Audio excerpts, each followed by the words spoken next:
سیدنا علی مرتضیٰ رضی اللہ تعالیٰ عنہ بڑے شجاع ہیں، بہادر ہیں. ان سے کسی نے پوچھا کہ آپ سے بڑا بہادر بھی کوئی ہے؟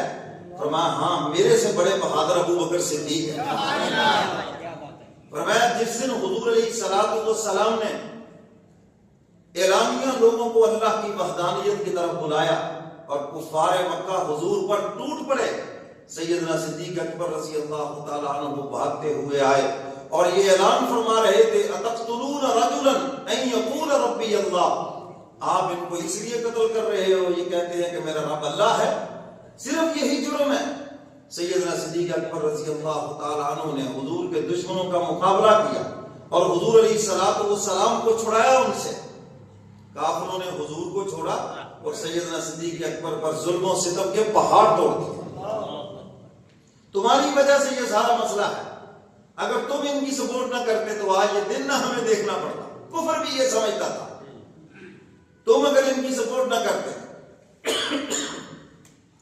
سیدنا صدیق اکبر رضی اللہ تعالیٰ عنہ کو اس قدر مارا بے ہوش ہو گئے. حضرت اسماء فرماتی ہیں گھر خبر ملی کہ سیدنا صدیق اکبر رضی اللہ تعالیٰ عنہ کو کافروں نے بے تحاشا مارا ہے اور یہ خبر پھیل گئی کہ وہ شہید ہو گئے.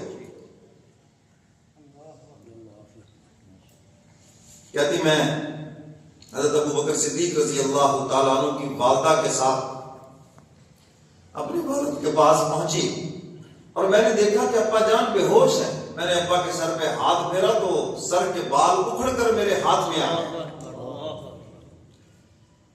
سیدنا صدیق اکبر رضی اللہ تعالیٰ عنہ کو اٹھا کے گھر لایا گیا اور شام تک انتظار میں ہے.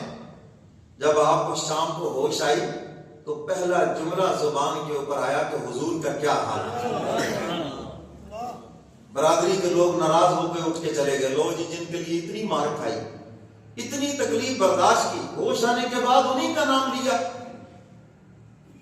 والدہ نے کہا بیٹا صبح سے تمہارے لیے یہ دودھ لے کے بیٹھی ہوں، دودھ پی لو تمہارے زخموں کو آرام آ جائے. عرض کرتے اماں جان میں نے اس وقت تک کوئی چیز نہیں کھانی پینی جب تک میں کملی والے پیغمبر کا دیدار نہ کروں. جب ظالموں نے میرا یہ حال کر دیا ہے میرے محبوب کا کیا حال کیا ہوگا. کہنے والوں نے کہہ دیا کہ نہیں جی وہ ٹھیک ہے. میں نہ جب تک میں خود نہیں دیکھ لوں گا.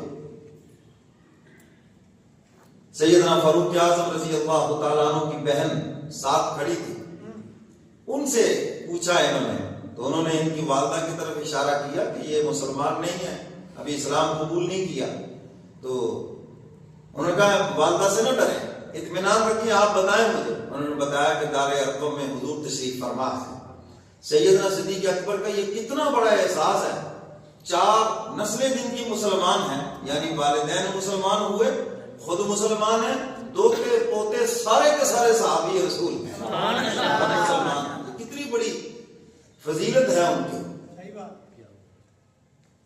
سیدنا صدیق اکبر رضی اللہ تعالیٰ عنہ عرض کرتے ہیں اماں جان میں نے کوئی چیز نہیں کھانی پینی جب تک میں حضور کا دیدار نہ کروں، مجھے حضور کے قدموں میں لے چلو.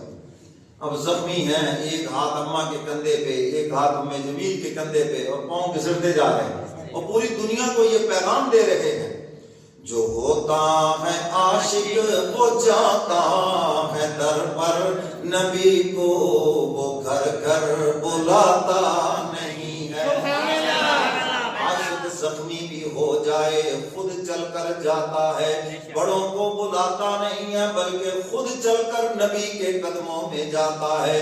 حج کرنے جا رہے گئے، عمرہ کرنے جا رہے گئے. صدر صاحب کہاں جا رہے ہو جی؟ روضہ رسول پہ جا رہا ہوں. وڈیرے صاحب کہاں جا رہے ہو؟ روضہ رسول پہ جا رہا ہوں. اور یہ مسئلہ واضح کر رہے ہیں جو ہوتا ہے عاشق وہ جاتا ہے در پر نبی کو وہ گھر گھر بلاتا نہیں ہے.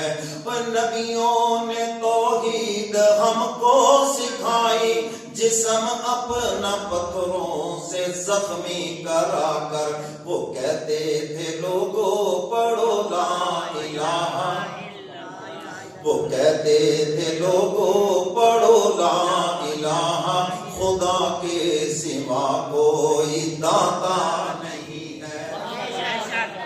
انبیاء علیہ السلام کا یہی پیغام ہے حضور علیہ السلام کے دروازے پہ پہنچتے ہیں، دروازے پہ دستک دی، من دخل باب، کون ہے دروازہ کھٹکھٹانے والا؟ عرض کیا اللہ کے محبوب ابو بکر حاضر ہے۔ حضور نے دروازہ کھولا اور سیدنا صدیق اکبر کو سینے سے لگا لیا، اور حضور علیہ السلام نے ارشاد فرمایا ابو بکر آج اللہ کی رحمت کا دریا جوش میں ہے، آج مانگو جو مانگنا ہے، آج جو مانگو گے اللہ تمہیں نقد عطا کرے گا۔ عرض کیا اللہ کے محبوب آپ میری والدہ کے لیے دعا فرما دیں۔